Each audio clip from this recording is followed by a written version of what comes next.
I'm going to have a walk round and talk about the breweries in Newark. So most people would think of Newark, they think of the Civil War and the history of Civil War.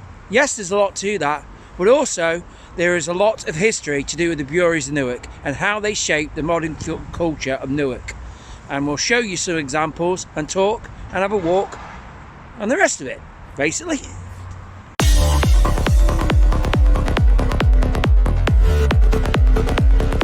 This was the old library, okay, and this guy Gilstrap, okay, was very influential, a part of Newark and part of the brewery and maltings in Newark, and we're going to find out later more about this guy.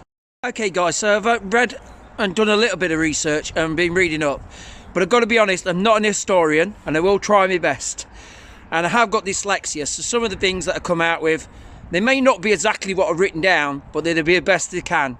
And hopefully most of it is factual. I've tried to make it factual anyway, okay? I'm sorry if some of the things are a little bit wrong, but I have tried my best, and I know most of it should be factual. So I'm on Millgate, a very important area of Newark, part of the old area of Newark. This area was very important to the breweries in Newark. And I'm standing out outside what's called the White House. Let's talk about Thomas Earp and who he was and why this house is so influential. I suppose was a big mansion back in the day. So we're going to talk about this guy and the importance that he brought to the trade other than the beer of Newark. One of the major maltsters of Newark and 3 times the mayor of Newark as well. The mayor of Newark was very influential in Newark at the time, and he was very heavily in part of the actual brewery trade of Newark, and his body lays to rest in the Newark Cemetery. Trent Breweries, which was established in 1857 on Millgate. Thomas Earp, he was a heavily part of Trent Breweries, and in 1864 he actually gave up his managerial role. He was actually partner with Richard and Slater. In 1880, he was a key founder of Gilstrap and Epps. Remember that name, Gilstrap or Gilstrap? Okay, I'm sorry if I got the name wrong. But, we saw that name earlier on. I told you it was an influence. So they co-founded that in 1880. Let's move on.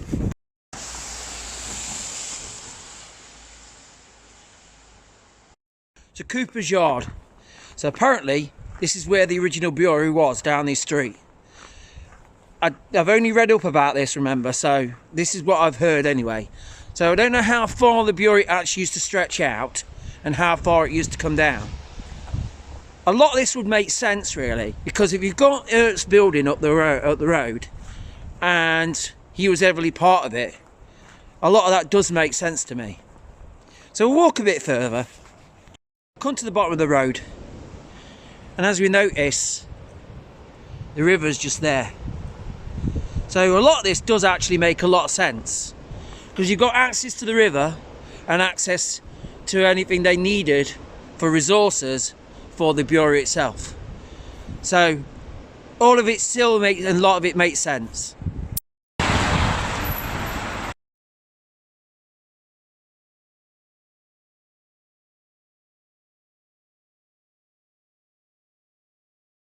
Just come away from the traffic a bit to have a bit of a talk. So what you've just seen is the Corn Exchange, and the Corn Exchange was renowned for trading in corn and to do with the maltsters and the like, and it was an entertainment venue, and it was opened up until 1977 and then reopened in the 90s and the 80s, the 90s as nightclubs, and many of them I used to go to, ironically. So the actual place itself has got a lot of grandeur there, and they're up for development, and let's hope they do something to it, and something really good too. Front entrance to the Gilstrap Registry Office now, Newark Registry Office, and used to be, as we know, the old library.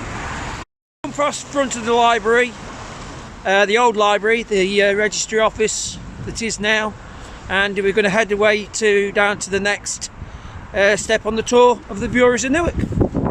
Over there is the brewery. We're going to go next. Okay. So why have I stopped outside this house? Well, number 67 was very influential for maltsters in Newark.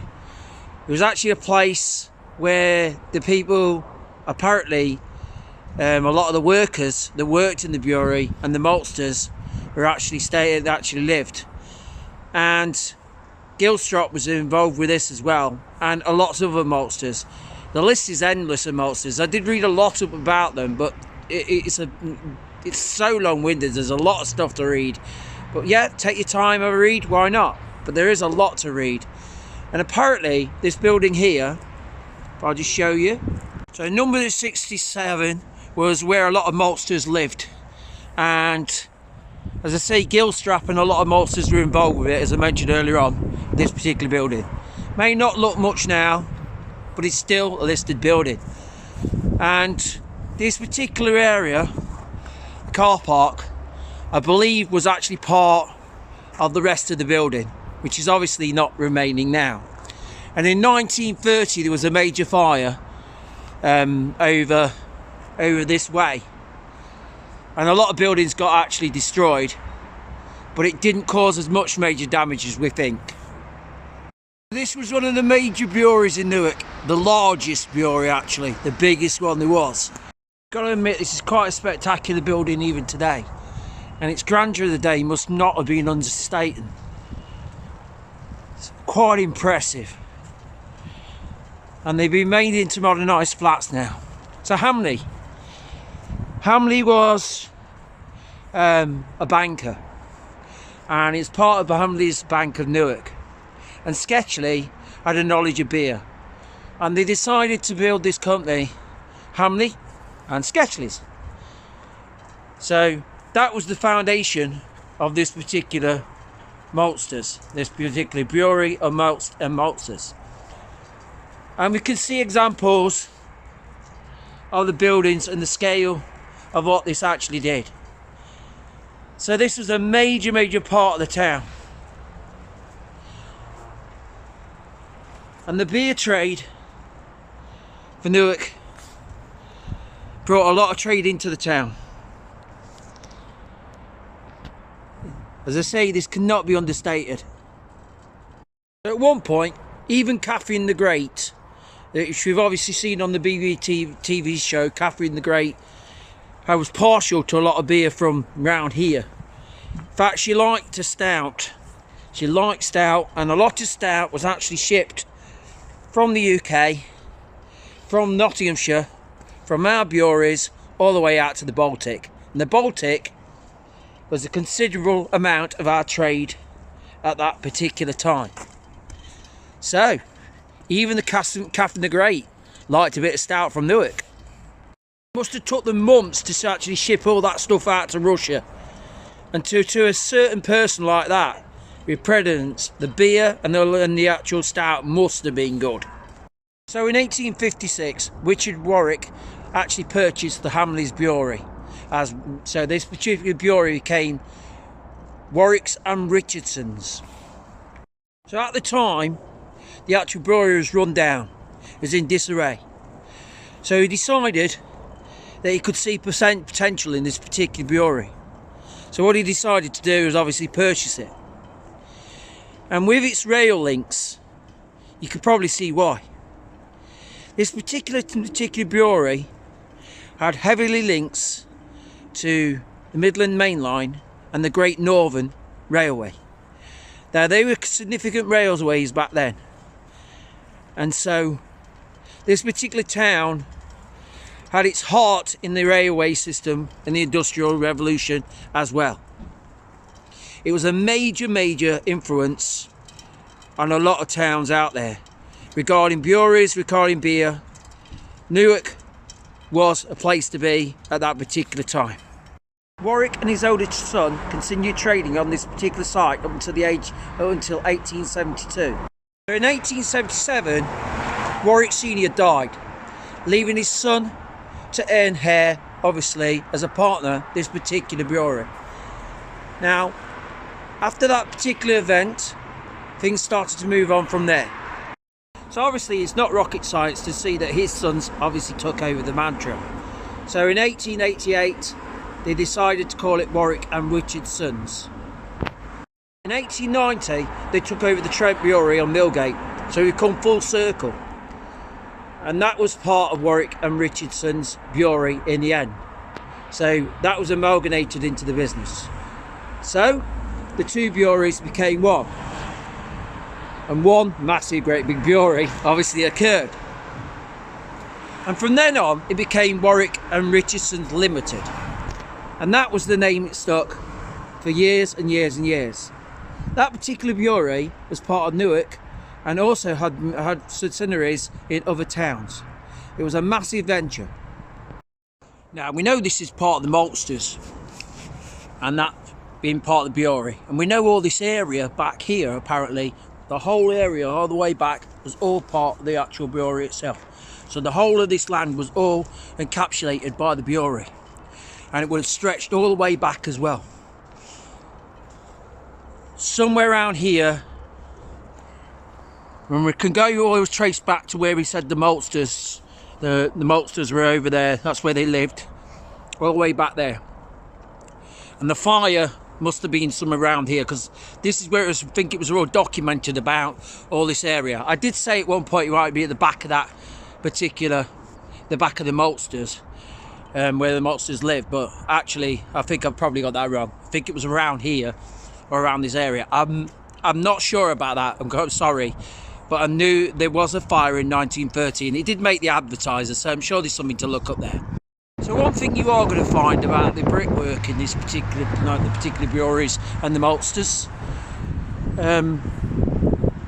is that the brick was actually made locally by a company called Cafferata. So that red brick is an example of what you'll find in a lot of Newark Cafferata bricks, and to the point even actually my house is made of them. Right then, so we've gone for a walk, I'm going to again, and we're on the trail again. So we're going to take a bit of a modern spin on things a little bit.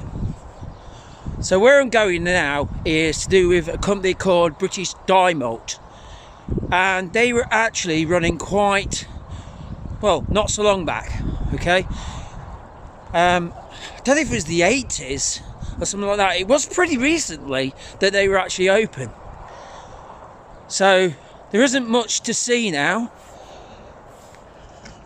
I can't film for long for this because the people are going to wonder what I'm doing actually, to be honest. But that was part of British Dye Malt. So there's still businesses here at the minute on the same premises that the British Dye Malt was. And British Dye Malt basically made a lot of malt products. I remember it actually, to be honest. That's I remember coming down here and smelling the malt, and boy, you could smell malt. It really stunk. And I may have got the year wrong. It might have been later than the 80s. I really don't know. I did look it up. I'm sorry. Sometimes dates can be tricky, can't they? But we try. But yeah, so there was still a bit of, well, the reason I brought it up and the reason I thought I'd add this little addition, I was thinking whether I should put this on the video. The reason I've added this bit of addition, to be honest, is because it was still part of the heritage of Newark malts. So, as I say, with it being a town that was heavily to do with malts and to do with the brewing trade and stuff like that, and basically some of the malts were made to make home brews, traditional home brewery kits. So you could brew your own ale at home, and obviously the tradition still comes on today. You can still buy those kits. But it's a shame that went, because it was a big employer in Newark at the time. And British Dye Malt, big company. Nevertheless, all things come to an end with regarding that. Okay, we'll move on to the last bit. And hope you enjoy so far. Final stop, the Castle Brewery on Albert Street. Now this building was actually going a lot longer than the brewery that we just mentioned. The other one ceased training in 1966.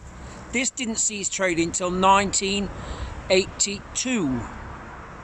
The history of this, some of this history actually started in another place, in a hotel over the road called the Robin Hood.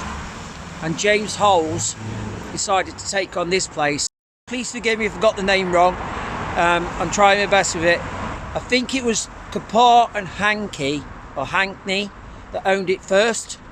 Oh, and there were some movies before that, obviously. But that's what I know. And then James Holes brought it off them.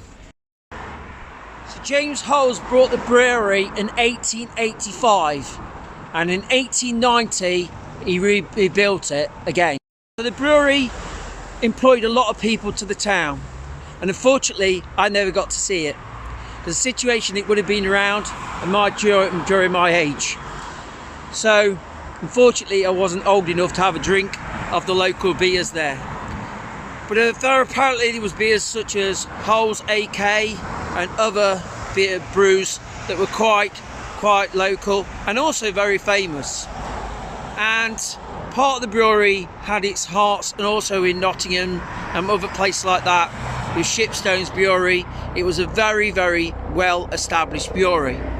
And in 1982 it met its demise. These particular breweries were taken over by John Smith's Brewery, and it actually at one point was called Newark John Smith's Brewery, and then it was taken over by Couragers, and from Couragers it was then sent to Scottish and Newcastle, who had then started up a distribution place on Jessops Way, which again no longer exists. So modernisation was the reason it went under. Unfortunately, I wish it was still going today, because I'd have loved a drop of it and try a drop of the ale, because I understand it was quite nice. So I hope you enjoyed that history, an alternative history of Newark. There's a lot more history to be found in your local area, so go and check it out.